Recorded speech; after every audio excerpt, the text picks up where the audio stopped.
CBS presents this program in color.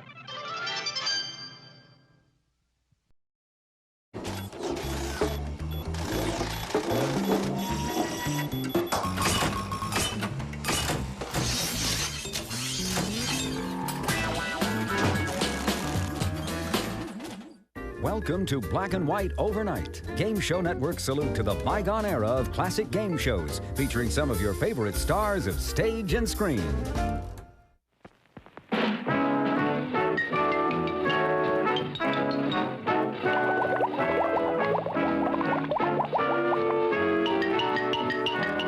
What's My Line?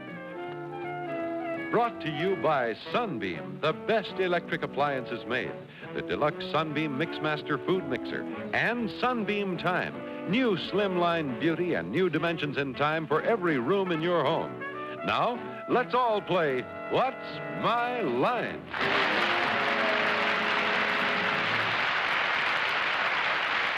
And now let's meet our award-winning panel of What's My Line. First, the delightful star of stage and television, Miss Arlene Francis.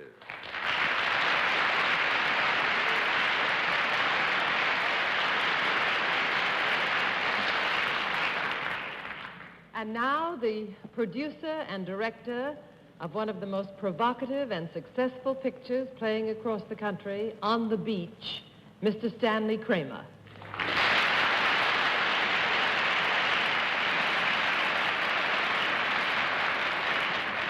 And may I introduce one of America's most famous columnists, Miss Dorothy Kilgallen.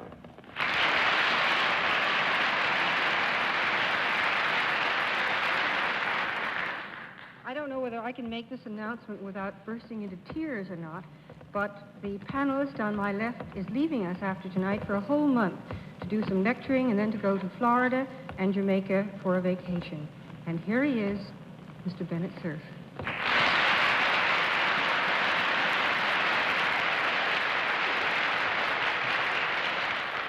And here introducing him for the last time for a month for me is our scintillating and always fair to hear him tell it, John Charles Daly.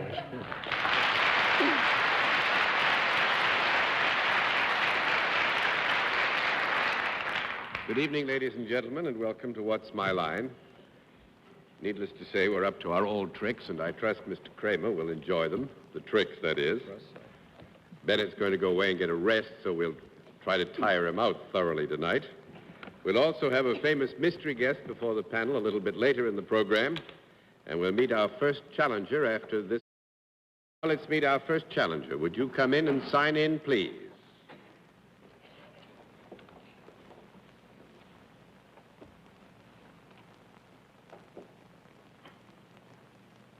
Sister Mary Christina. Is that right?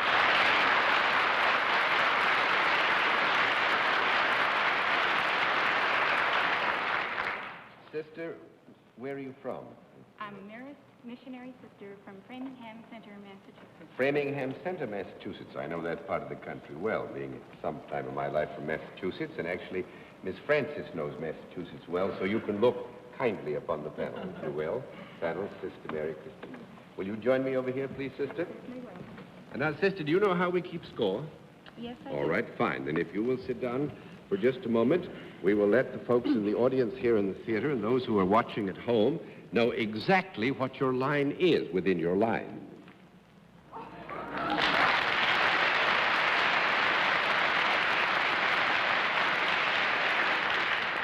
Well, I think, panel, that it would be very properly said here that since Sister Mary Christina is in her habit, I don't have to tell you whether she is salaried or self-employed. We can pass that by.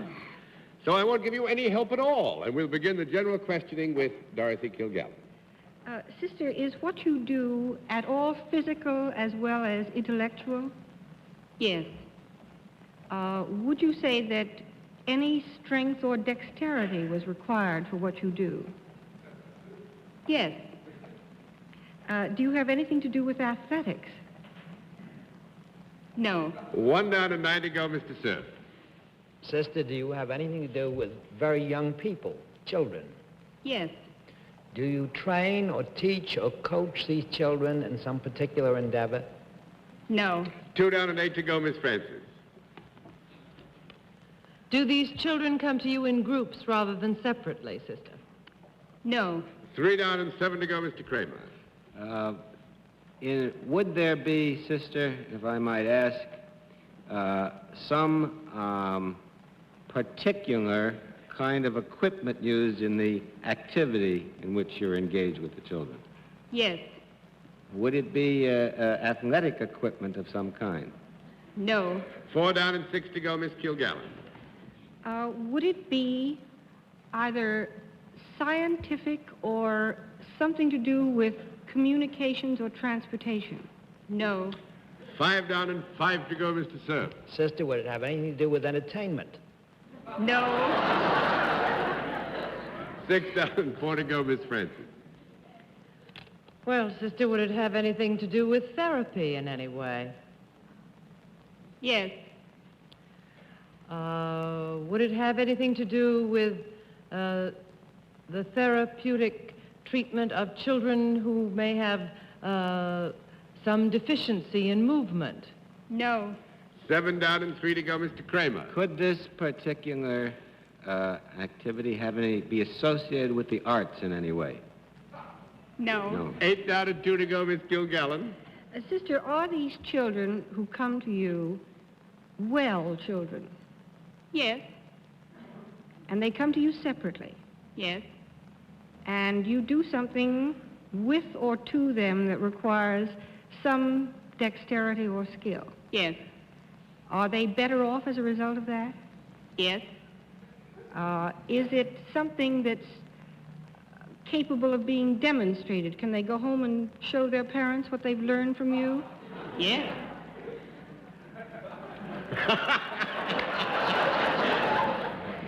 Sister, may I assume that your role is not entirely disciplinary? Yes. Are the children happy to come to you? Be honest now, sister.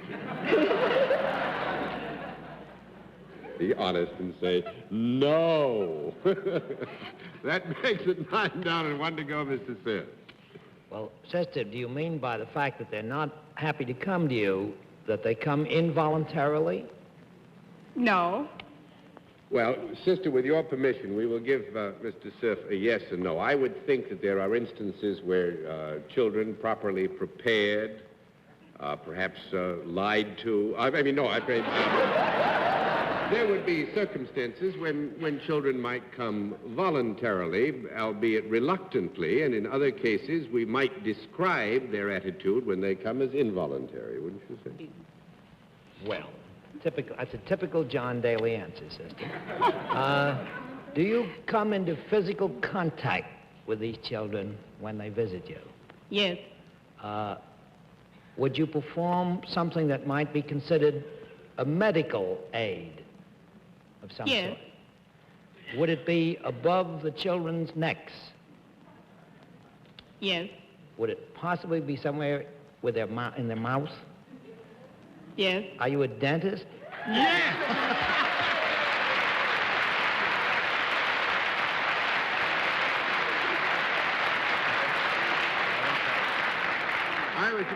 There is one memory that stays with all of us, I don't care how many years have passed, that will forever evoke in later years. Are you a dentist? When you say, do the children come in voluntarily? You're going to say, gotta be a dentist, gotta be, for every one of them.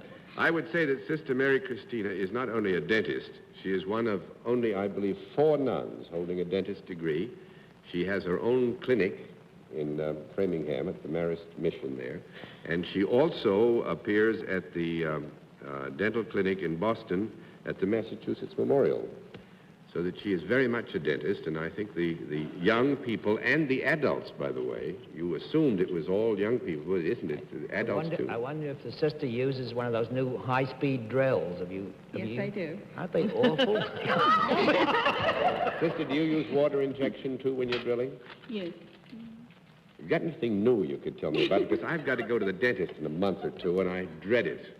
Well, no, I don't really dread it. I've got a wonderful man who's my dentist. But if you've got anything new that I haven't heard about, which just removes the drill from the dentist's office. Got anything like that? No, I'm afraid not. Well, we'll kick this over anyway, because I think you really should have the whole bundle. And I must thank you very much for being our guest, sister. It was wonderful to have you on What's My Line.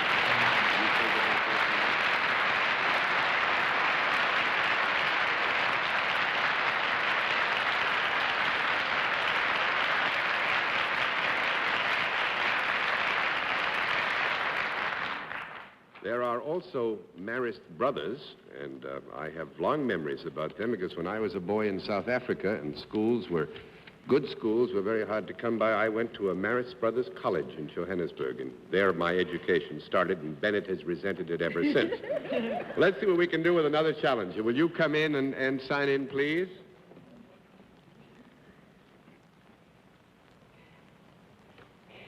Gedney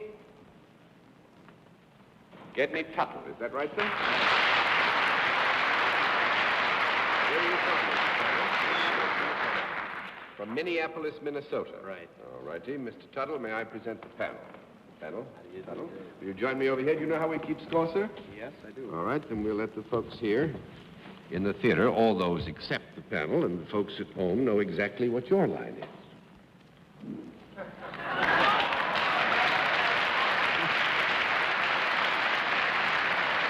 Panel, we can tell you that Mr. Tuttle is salaried, and let's begin the general questioning with Miss Francis. Mr. Tuttle, is there any product connected with what you do? Yes, there is. Is it a useful product? Yes. Is it a product I might find useful? Yes. Is it anything I would use indoors? Yes. Do you suppose I have one of the products in the house now? Would it be natural for me to? Yes, I think so. Is it something that I would have out showing in case guests were coming?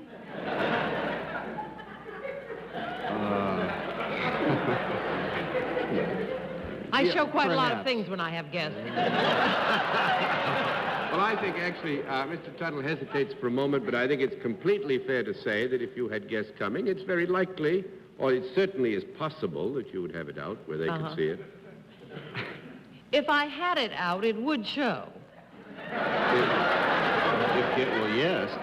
By that I mean it isn't so small that it wouldn't be noticed. No. No. Is it larger than our usual bread box, Mr. Tuttle? No. That's one down and 9 to go, Mr. Kramer. Is this a manufactured product, Mr. Tuttle? No. 2 down and 8 to go, Miss Kilgallen. Then this product is something that nature provides. Yes. Dividing the world into animal, vegetable, and mineral. Is it other than animal? Yes. Is it vegetable? Yes. Is it edible? Yes. Do living people eat it? I mean... I haven't seen a dead one eat one.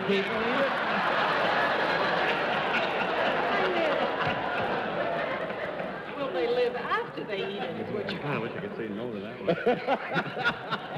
I'm sorry. I meant human beings as opposed to just animals. Human beings eat this. Yes. As opposed to animals? Not necessarily as No, actually, let me reduce it. Do I didn't want to beings. confine myself to dogs or anything. You didn't want to define yourself to Confine. dogs? Oh, confine Confine. yourself with dogs. Well, I wouldn't confine myself with a dog. I know that. The answer is yes anyway, Doris. Well, human beings do partake of this product, which is smaller than a bread box.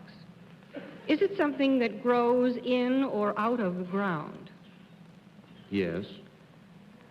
When it is at its point of fruition, is it above the ground? Yes. Well, I got rid of turnips anyway. Good thing, too. And rutabagas. Do you consider it a vegetable rather than a fruit? Boy. And I would like to point out that I believe the dictionary defines a tomato as a fruit. Not that I want to get a no. It does. We define it as a vegetable rather than a fruit. All right. Is this vegetable something that would be considered a side dish at a normal meal? Yes. Of course, if you had roast beef gravy on top of it, you might consider it a main course. But I don't really think you would. I don't think you would. Is it a high-protein vegetable rather than a very starchy vegetable? I beg your pardon. Well, he ought to know.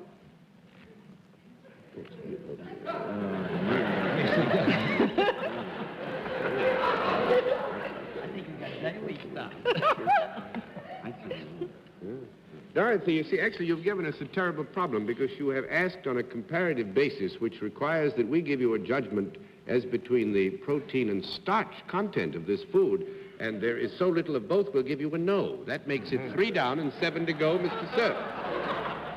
Mr. Tuttle, may we rule out grains entirely? Yes. Is this vegetable is usually served in a cooked fashion rather than raw? Is something done to this vegetable? Usually. Yes. It is not served raw. No. Raw. Is the vegetable green and is the... I would just been time out. I think it's no because. Yeah, but you see, Bennett said something is done to this vegetable. Now, he opened so many doors then that you and I could run in and out of them for the next 5 days and couldn't have. Well, if it just is something is... Any time, John. Good Lord, now. Bennett, on the issue, now to clarify, on the issue that something is done, we'll give you a qualified yes. Has the vegetable got a distinguishable color? Yes. Is it either red or green? Yes. Is it green? Yes. Well, that's it. Good night, everybody. Nice to see you. Goodbye. I can think offhand of peas, beans, and spinach. Is it one of those 3? No. Offhand, no. Offhand, that's no. 4 down and 6 to go, Miss Francis. Is it leafy rather than beany? Beanie. No. It's not leafy. I'm going to give you 1 more minute. Can you grow this at home? You mean in the house? In the house. In the house, no. No. 6 down and 4 to go, Miss Kilgallen. Would it ever be polite to eat this with your fingers? Yes. Oh, Corn. that's not green. Green on the outside? The corn is green, you remember. They wrote a book. Now, may I assume that this vegetable is green when it is eaten? The part that is eaten is green? Yes. Would it ever be dipped in butter or served with butter sauce? Worth a try, but no. Maybe it's a chive or something. In the interest of my equilibrium, I'm going to call this off in about 15 seconds. Bennett, you want to take a shot at 7 down and 3 to go? Yes, well, that's ruled out artichoke. We've ruled Asparagus. out asparagus. We've ruled out... I don't know what chives look like. Oh, they're little things in I beeches passed to flowers. Arlene. You asked if it's chives. Parsley. Now, John is so eager 10, to end all 9, of this. 8. Are we way off the track? Well, no, actually, you've been on the track more or less. Well, the ties, anyway. You've been on the ties for the better part of 10, 12 minutes now, because Mr. Tuttle is a pickle packer. Oh.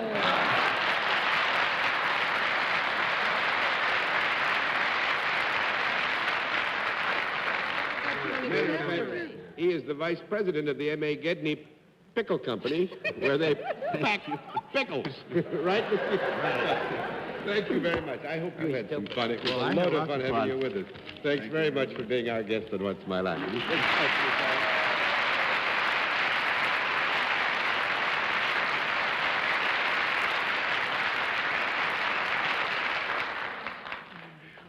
Man. We'll meet tonight's mystery guest in just a moment, but first, here is a message from our sponsor. And now we come to the special feature of our program, the appearance of our mystery celebrity, for which my colleagues on the panel are all blindfolded. Are the blindfolds in place, panel? Yes, John. Good. Will you come in, mystery challenger, and sign in, please?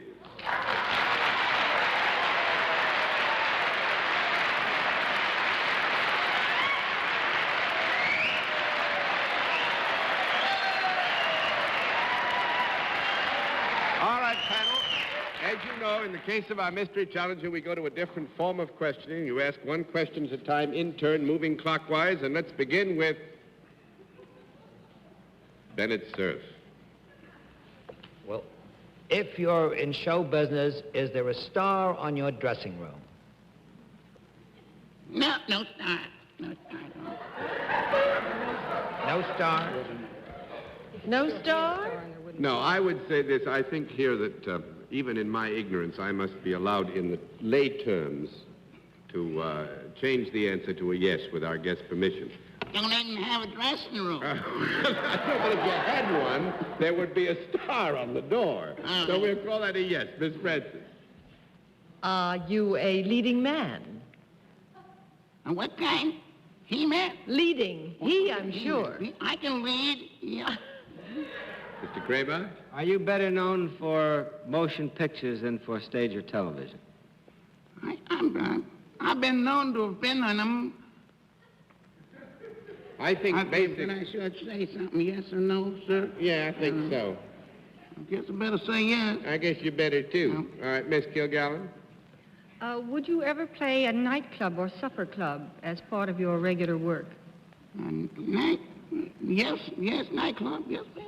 Mr. Cerf? Are you doing that in New York at the present time? Yes, I am. Miss Francis? Are you a singer? Because you're hurting your voice if you are. Are you a singer? Yes, I'm a singer of sorts. Mr. Kramer? Have you ever played, and this is just my own peculiarity, have you ever played on the Strip in California? Is that your peculiarity? I've had fun on the Strip, but I never played on it. Well, that's a no. That's one down at 9 to go, Miss Kilgallen. Have you currently a record in the top 20? No, I don't have a record in the top 20. 2 down and 8 to go, I'm Mr. sorry. Cerf. Were you ever in your career associated, theatrically speaking, with the Royal Northwest Mounted Police?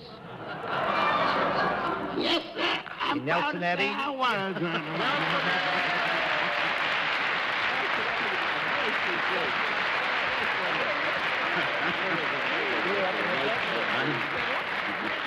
Oh, that was great. I was afraid somebody would remember that you were at the Empire Room at the Waldorf Astoria, or remember that that was a place to ask about anyway. I've been We were going- practicing all day long an entirely different voice, and when I got here, the gentleman says, no, I want you to talk in a real high, squeaky voice. Well, let's hear the voice you were practicing. Oh, I had a real low one like this, real from laryngitis, you know. We've gotten to the point where we don't pay too much attention to the voices because they're always disguised, but we find out who's around town at all the better nightclubs and hear the movies and things. I heard about that conversation this afternoon. Before the show, I believe it was. Bennett very carefully went over the list. I've been in California this past week, and Bennett very carefully went over the list of who he thought might be in town while I was in the other dressing room. Then he says, well, didn't you know? With the high voice, I almost went to Jeanette MacDonald myself. What is actually, Stan, I think for the benefit of our audience, when you said this Strip in Hollywood, my ignorance is massive. It's a local joke, isn't it? Well, you see how you can go wrong. No, but what is this? Where Did all you mean the big Sunset supper- Strip? Yeah, the Sunsets. Ciro's, Mocambo, and Ciro's, Oh, Mocambo. 77 and all those. I thought I was going to burst out in a great burst of brilliance. I can do an Billy imitation of Daniels. Cookie. Do an imitation Sorry. of Cookie.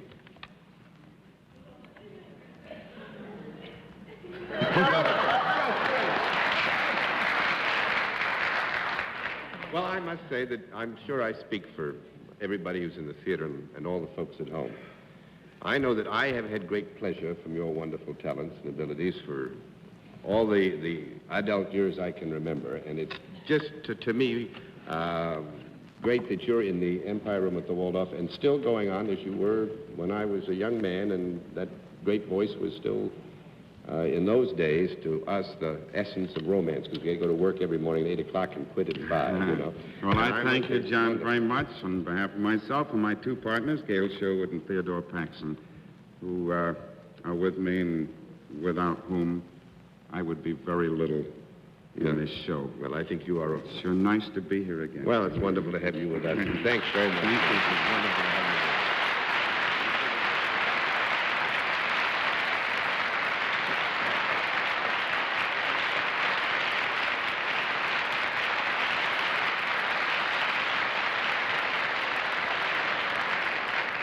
I don't reckon there anybody's ever forgotten Rio Rita or Merry Widow or Rosemary. They're wonderful days. And, panel, I must admit you've done rather well. Done rather well so far, but we'll all be back after this word from our alternate sponsor. Kramer, it's been nice having you with us. Thank you. Dorothy, back to the coast again, and Bennett, have some good lectures and have a good rest in Jamaica. And with that, good night, Miss Arlene Francis. Good night, John, and have a happy time on the beach, Mr. Kramer. That's very nice. Good night, Dorothy. Back to the coast. Good night, Stanley. Come again. Good night, Jim Daniels. See you tomorrow in the courtroom. Good night, Bennett. Good night, John. See you in a month or so. Good deal. And actually, if we'd had time, Bennett was going to sing Rio Rita, and you're lucky we didn't have time. And thank you for being with us on What's My Line. What's My Line is a CBS television network production in association with Mark Goodson and Bill Todman. Hal Sims speaking.